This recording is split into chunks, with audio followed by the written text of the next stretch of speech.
Meta, on the other hand, is rallying. It is helping the NASDAQ, as you mentioned.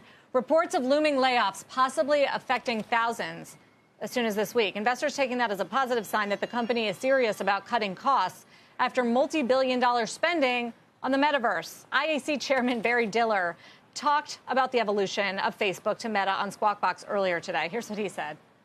If he just paid attention to his basic businesses, I think all is well. And maybe better because of TikTok or whatever, but all is well. Those businesses are great. They're great. I mean, built from nothing, they're just fantastic businesses. If you change the name of your company to something that doesn't yet exist, to bury what does wildly exist successfully, something is quite odd in that. Here to discuss MKM Partners' Rohit Kulkarni. He has a buy rating and $140 price target on Meta. Name change aside, it's clearly indicative of what the market has been worried about lately, Rohit, which is all the spending on the metaverse and changing the company's entire focus and not focusing on the core business, which is weakening. Does the reporting today out of the Journal signify that, look, they are in control of the margin story and cost cutting? I think what's positive in the Journal story today is they get the message from the street loud and clear. We aren't clear about what metaverse return on investment would look like. Having said that, if you can control costs in metaverse, I think that would be a positive. What they said on the earnings call was exactly the opposite. What they said was metaverse losses will increase next year while we are investing in the core business. If today's news comes out to be true and they're actually going to be reducing headcount, which I feel is going to be a little bit harder for a company of this size and scale to do, I think today's gains would stick. And as Barry Diller said, the core businesses was hit last year, but it's recovering. And I think it's recovering in the right direction. The main issue is about costs and margins into next year. But it doesn't get at the problem, which is that the metaverse still seems very far away. And for a market, a bear market focused on discipline and show me profits right now, it's still kind of an elusive idea.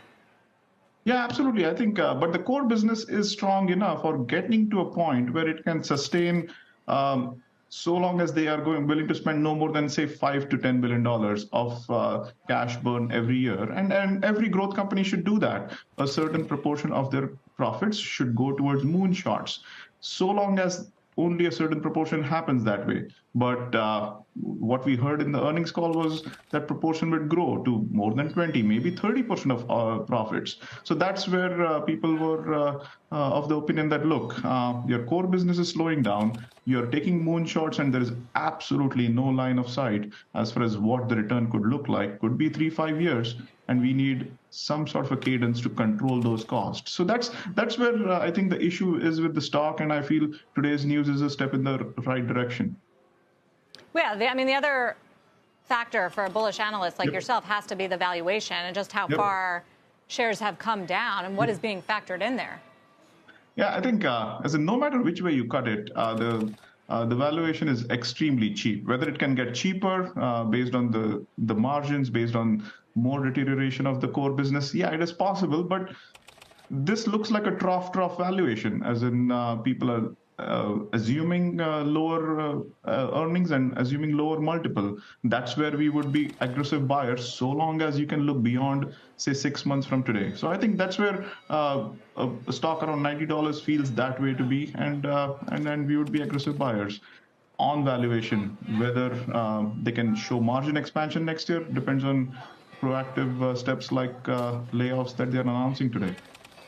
Yeah, well, it sounds like you're not 100% convinced on that, but would appreciate seeing it. Rohit, thank you. Thank you. Rohit Kulkarni.